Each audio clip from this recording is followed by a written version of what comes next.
Toxic Filipino family culture. Let's talk about it. For more than a decade of me ministering and even pastoring, yung ginawa ko in the past, masabi ko hindi talaga madali yan, complicated yan, and it can be really case to case. But here are 3 things you can do if you are in a toxic family relationship. Number 1, honor your parents. When I say honor your parents, not necessarily you will obey your parents. When I say honoring your parents, kahit bastos sila sa'yo o kahit abusive sila sa'yo, by the grace of God, your actions towards them, yung words mo towards them would still be honoring. Kahit minumura ka nila, hindi mo sila minumura. Respectful pa rin yung mga words mo sa kanila kasi parents mo sila eh, right? Still be honoring.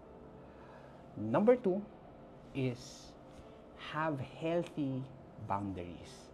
Siyempre, there are times talaga na hindi na kaya ng understanding mo, ng pasensya mo, matagal mo silang pinag-pray, pinagsasabihan, pero wala eh, nagiging abusive lang.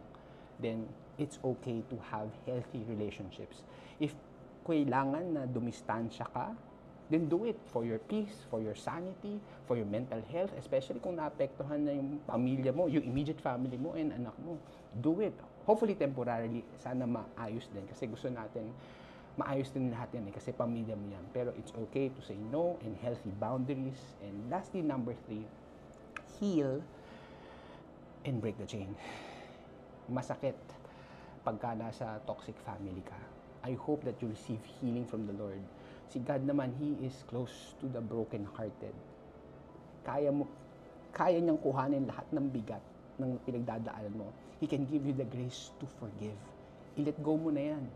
Yung pain and yung galit, by the grace of God, I hope that God will give you the grace to enable you to forgive kahit hindi sila humingi ng tawad. It's really for your own good so that you can move on with your life and walk in the purposes of God. And pagka na-heal ka na, you can break the chain. So kung ano man ginawa ng parents mong abuso, kung minumura ka nila growing up, ikaw as a parent sa anak mo or sa future anak mo, huwag mo silang murahin. Build them up.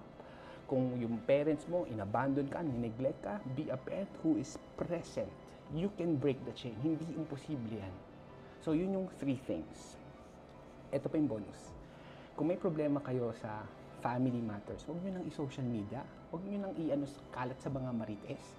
Talk to it in private. Kasi family matters yan. Don't air dirty laundry. And hopefully, usapan niyan at maayos niyan. So kung may kilala kayo na kaibigan nyo na nasa toxic family relationships, send nyo yung video na to.